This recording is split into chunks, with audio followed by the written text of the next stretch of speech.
weeks now, all schools have been closed. Even before we have these 290, it was around 20, less than 30 at the time.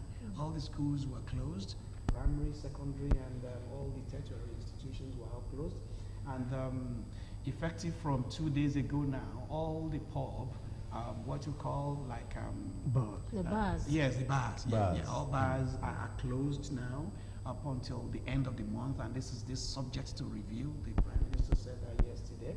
So, and I mean, outside gathering, it's yesterday was actually historical in the history of the Irish, which is the St. Patrick Day, and for the first time ever, St. Patrick Day, there was no parade anywhere in the world, anywhere in the country. So it was the most quiet St. Patrick Day ever. That everybody has to celebrate that in-house. Why? Because the belief is because you have to reduce your social interaction, because this is the way, I mean, this virus just spread. I mean, it's just unfortunate that we are where we are. Doctor, yes, I know that during the first case, when an Italian flew into Nigeria, all the contacts were actually gotten. Of course, they were tested. Were maybe lucky. Now we have a third case who flew into the country, and of course in a plane where so many other people were. What are the chances that I don't know, what does this implies, and what should we do to actually make it a minimal if it happens? I want to say that with the case of Italia, maybe we were lucky, just only the Italian, even after many people have been tested. Is it that we're just lucky, or is it that something about the kind of weather we are right now in Africa, in Nigeria, is also not helping or helping us positively, Doctor? Well, I won't make the assumption of a weather preference. What I can tell you expressly is that weather has really got nothing to do with coronavirus, because if it was weather, it would only be restricted to particular temperate or temperate regions, and not just across the world. If you look at the map of the epic curve of the distribution, you see that it affects both the tropical and the temperate climates. Be that as it may, the patient that came in, the third confirmed case, we have to actually commend the lady, because the lady actually went into self-isolation, which is the #1 plus. Unlike, first of all, going all over the place and all that, she went into self-isolation. When she realized that she wasn't getting well, she sought for help with the medical practitioners. So that's commendable on that regard. And then the authorities, well, we should also commend them. Immediately they identified the lady, and the lady came up for treatment. They also sent a message all over social media, all over the news, that all those that were involved in that flight should self-isolate. So, so we know that the virus has an incubation period of between 2 and 14 days. Because of that, if you self-isolate for 14 days and you are fine, there's not the likelihood that you'll be able to transmit from one person to another. The plan and the aim in our nation is that even though we have 1 or 2 cases that have been involved, we do not want it to get to a point where we have community-acquired coronavirus. So that's why we are preaching for there to be hygiene, particularly hand hygiene, respiratory hygiene, and also social distancing. Dr. Mr. Babalola, I'll take you on this. We know that in Nigeria, our social interaction is top-notch. We like going to places, going to families to interact, to see ourselves day in, day out. There are mosques, there are churches, there are bars, there are restaurants where we go daily to socialize. I know one best. And this is a trying moment for us. How do you think your agency can sensitize people on this, and how can we use reduced, let me say, going out regularly now, reduced rate of it to use it as a measure to curb COVID-19? Thank you. Like I was saying the other time, we remain a major stakeholder in this business of preventing the spread of the disease. We work together. I think there's a risk communication committee, of which NOA is a member. Before this corona COVID-19 issue came on board, we have been at the vanguard with the UNICEF and some other head bodies, Ministry of Health and the likes, at the vanguard of preaching basic hygiene. Basic hygiene. So, in line with that, aside from reducing contacts, we are all over now preaching basic hygiene, hand washing. Hand washing is not just put your hand in a pool of water and in a pail, in a pool of water and just washing your hands. It has to be running water with a soap and the like. Some of these things could prevent this major, it's not only COVID-19, there are some diseases that are associated with non-hygienic situations. So we are out now preaching, among other things, reduction of contacts.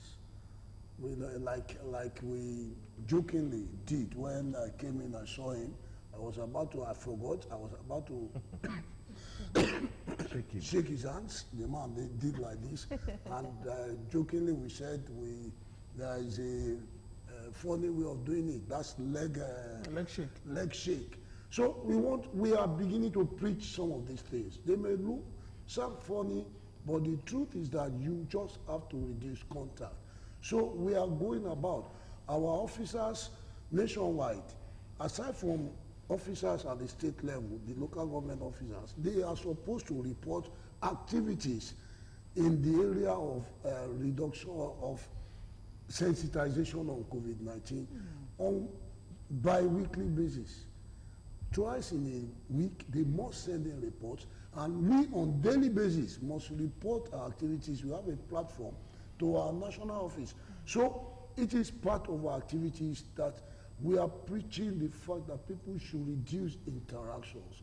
If governments are making efforts to stop some major activities, the Edo Sports Festival has been put forward because they want to reduce people coming together. Cancelled. So parties and the likes, I think it is getting to that stage that people will begin to put forward their social parties and the likes. What will you gain in going to Owambe and at the end of the day you pick something that will damage your organs possibly for the rest, and that is if you are lucky that your life is not terminated. So our agency, we are seriously moving around to preach, among other things, that people should reduce contacts, parties and the likes. Luckily for us, we have a central point of our campaign, the use of mosques and churches, because traditional religious leaders, they play a major role in education on social activities and the likes. So we are, as much as possible, advising churches not to do open air crusades where people will have to gather together and you may not be able to control the extent of interaction. And I think this is seriously on, but we are battling with an issue here. This is a social value that has actually eaten deep into the fabric of our society. People like parties, even when they are getting into their house newly, they want to do housewarming and the likes. All these things are not necessary again. The society is becoming more advanced. And aside from this COVID-19 issue, it's a waste of money, waste of resources. You get involved in, so we have seen cases of people traveling to parties, accidents occur and the likes. So this COVID-19 will be a major point at which we can capitalize on to reduce some of this. So I'm advising, and this is what we've been doing all over, not only in Ogun State, that we should reduce contacts. We should, even handshake is no longer necessary. We should, as much as possible, curtail the extent to which we have interactions. It's not possible we eradicate it, but we can reduce the extent. Okay, Dr. Ololade, we know that in Africa, the cases are limited, though they are there, but not as the European countries. Do you think our immune system in Africa contributes to this? Or do you think we are at some level of taking care of our system and this virus is not having that great chance to destroy us? Well, the beautiful thing is that even the World Health Organization uses Nigeria as a test case to tell every other person how to contain it. One thing we must give to the authorities of Ogun State, particularly under the leadership of Prince Dapo Abiodun and the Lagos State counterpart and the federal government, is the fact that with the first case, there was a lot of alert, there was a lot of containment. As a matter of fact, all the chief executive officers of the state took it upon themselves to be personally involved, like His Excellency Prince Dapo Abiodun actually led the awareness, desensitization at his level by himself. So that has given rise to the fact that we're not taking chances. We know that we have limitations here and there. So because of that, we do not have the kind of the chance of saying, well, we have a health structure that would suddenly wake up and all that. But we just set up almost immediately. We instituted the Emergency Operating Center, under which we have different pillars. We have infectious prevention and control pillar. We have the social mobilization pillar. We have even the partners came in, WHO, NCDC, the National Orientation Agency, UNICEF, and even there's another group, Afinet or something, and all of us were to support us, to make sure that we don't take chances with that individual case. So, and because we do not have community-acquired coronavirus, so what we have is those contacts, and those contacts are people that are from areas of high endemic areas like Italy, like the one that came from the UK. That's the situation we have as of now. Okay, Mr. Rotimi Adebari, yes, we are taking it serious now globally. And of course, we all hope and we know that we are optimists.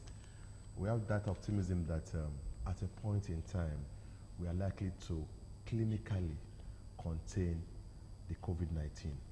But the economic implication is another recession staring us in the face.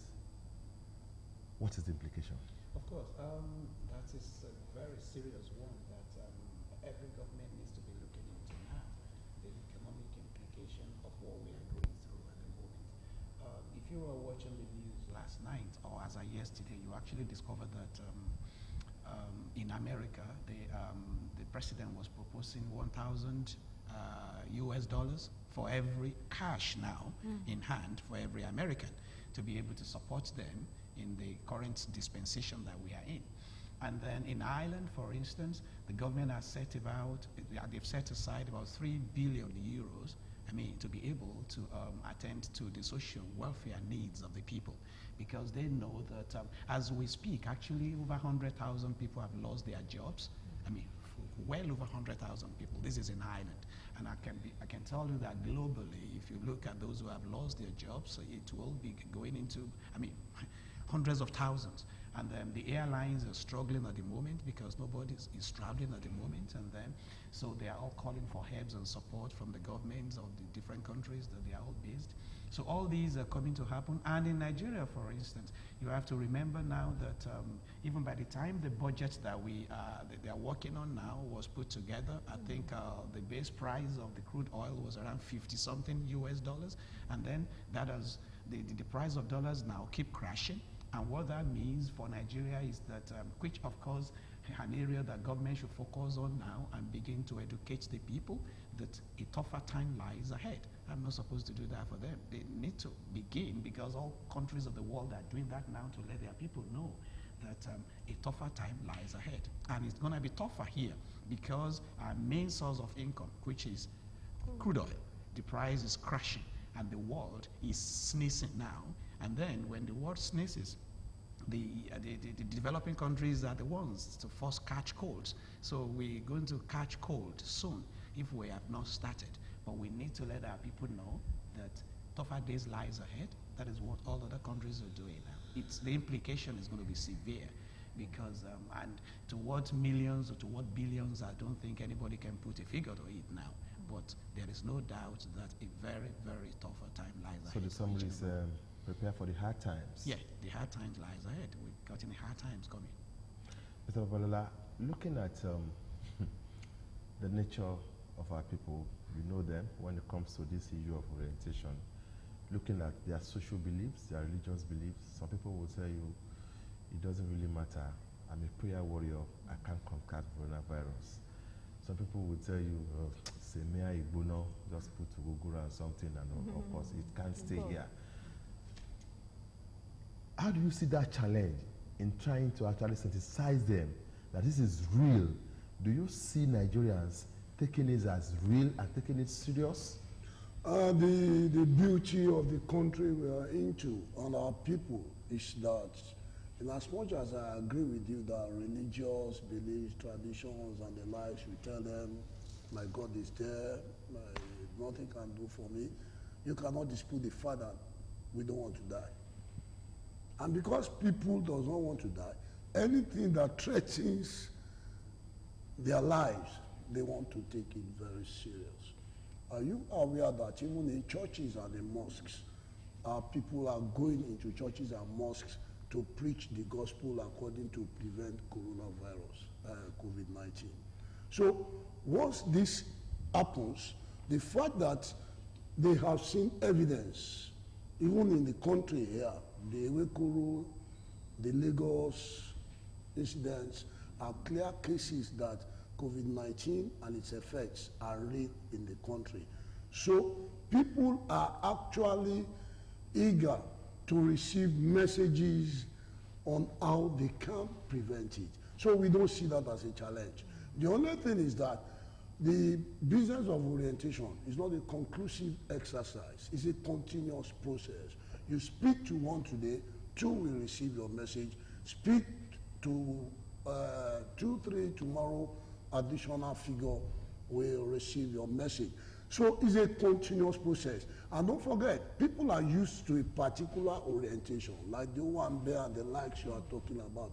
They are used to it. And you want to give them an alternate orientation that you believe is better for them. It involves persuasion. It involves conviction. It involves demonstration of the practical effects of it, which we are doing. And I think I don't see any problem in people accepting these people. See, what are we saying? Even private companies, organizations, aside from government, they are beginning to restrain their employees from traveling out of the state or locality of their operation. And if this happens, who will sit down the fact that people are trying to help you to prevent death, and you still want to say you prefer to die? So we don't see that as a challenge. Or what we see is that we have to intensify our efforts. It's a continuous process.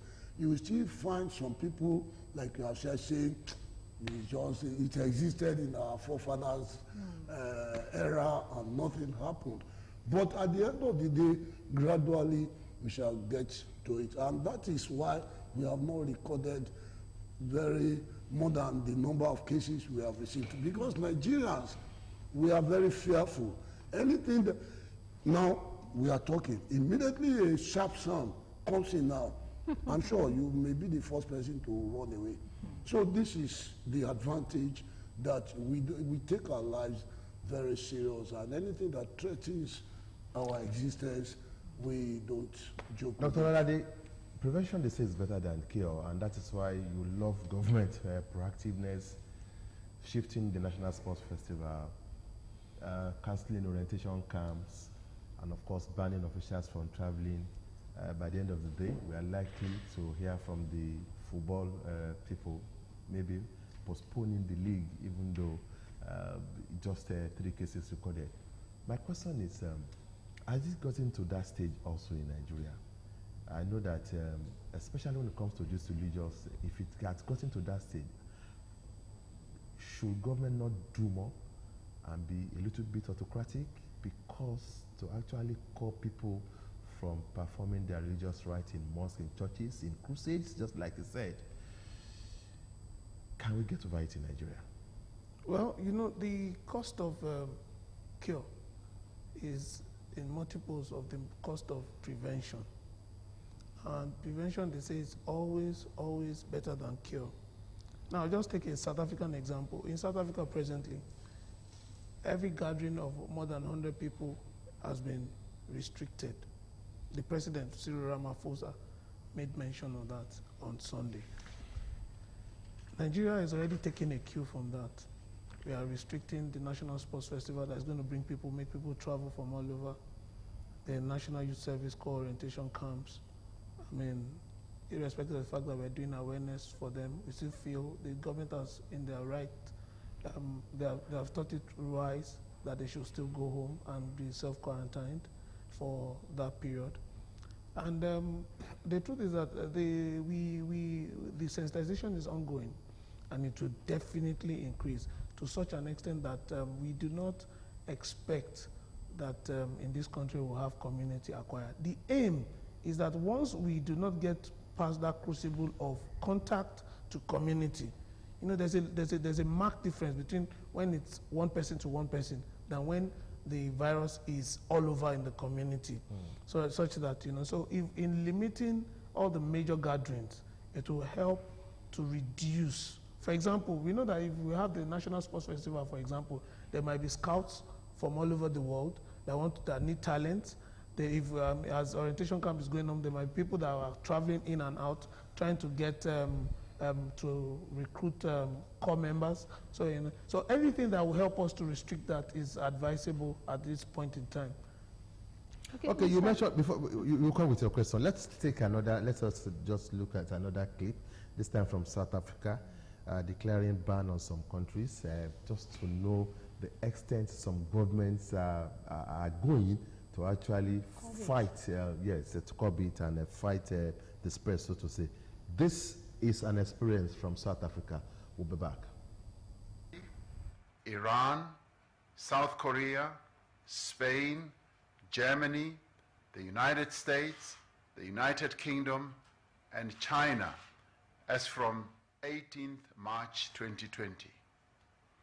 We have cancelled visas to visitors from those countries from today, and previously granted visas are hereby revoked. South African citizens are advised to refrain from all forms of travel to or through the European Union, the United States,